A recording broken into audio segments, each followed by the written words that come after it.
আসসালামু আলাইকুম। সবাই কেমন আছেন? আলহামদুলিল্লাহ, আল্লাহর অশেষ রহমতে আমরাও সবাই সুস্থ আছি। ইউটিউবে কিছু কিছু নিয়ম আছে যেগুলো আপনাকে অবশ্যই মেনে চলতে হবে। না হলে দেখা যায় কি আমাদের অলসতার কারণে আমরা অনেকটাই পিছিয়ে পড়ি। যেমন আমি ধরেন আমার ২টা সন্তান, আমি অনেক সময় ভিডিও করতে পারি না। অনেক সময় হয় কি ভালো কিছু রান্না করতে পারি না।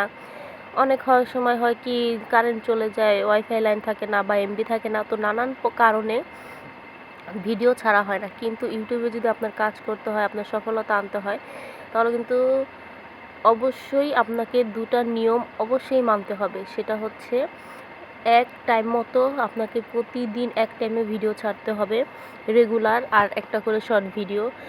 আর যদি আপনি তা না করেন, যদি শর্ট ভিডিও দিয়ে আপনার চ্যানেলটা একটু গ্রো করতে চান, তাহলে কিন্তু অবশ্যই আপনাকে প্রতিদিন 2টা করে শর্ট ভিডিও দিতে হবে। তো এরকম নানান অনেক ধরনের নিয়ম কানুন আছে, কিন্তু আমি মনে করি এটাই সবচেয়ে বেশি মেনে চলাটা দরকার যদি ইউটিউবে আপনি একটা কিছু করতে চান।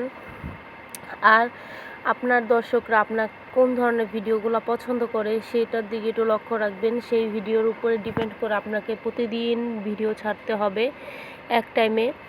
একদিন আপনি 10টা বাজে ভিডিও ছাড়লেন, আরেকদিন 12টা বাজে ছাড়লেন, আরেকদিন 3টা বাজে, 4টা বাজে, এরকম করলে একদমই হবে না। তো এরকম ছোট ছোট নিয়মগুলো আপনি যদি মেনে চলেন, অবশ্যই কিন্তু আপনার ইউটিউবে সফলতা আসবেই।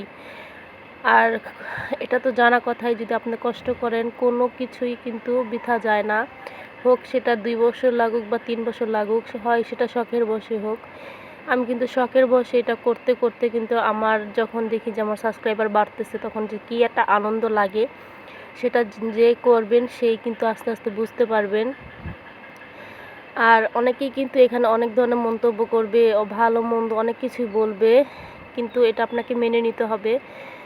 আর যাই হোক, দিক দিয়ে যে আমি বৃষ্টি হচ্ছিল, তো এই জন্য রাতের বেলা টমেটো দিয়ে আলু দিয়ে এখানে আমি চিংড়ি মাছ দিতে চাইছিলাম, কিন্তু আমার একটু মনে নাই, জানেন না, আমি কিন্তু রাখছি, তারপরে মনে ছিল না। তো যাই হোক, এদিক দিয়ে যে নুডলসগুলো রানবো, আর একটু মানুষ বেশি ছিল, এই জন্য আমি লম্বা নুডলস রান্না করতেছিলাম এইভাবে। আর এইভাবে সবজি দিয়ে কিন্তু নুডলস রান্না করলে অনেক মজা হয়, আর যদি এই বৃষ্টি ঠান্ডা ঠান্ডা থাকে। তো এই যে এদিক দিয়ে নুডলসগুলো সুন্দর করে রান্না করে নিব। তো আপনারা কে কে কোথা থেকে আমার ভিডিও দেখেন অবশ্যই একটু কমেন্টে জানাবেন প্লিজ। আসলে আপনাদের একটা কমেন্ট অনেক, মানে কি বলবো, অনুপ্রেরণা দেয়। তো 5 মিনিট এরকম একটু জাল দেওয়ার পরে যে ফাইনালি আমার নুডলস রান্না হয়ে গেছে। তো এদিক দিয়ে হচ্ছে আমার ননদ, মানে আমার বড় আপু হচ্ছে তার মেয়ের বাসায় যাবে মেয়েকে দেখতে। তো এদিক দিয়ে যে খরগোশ, এটা আপনাকে দেখাচ্ছিলাম, দৌড় দিছে।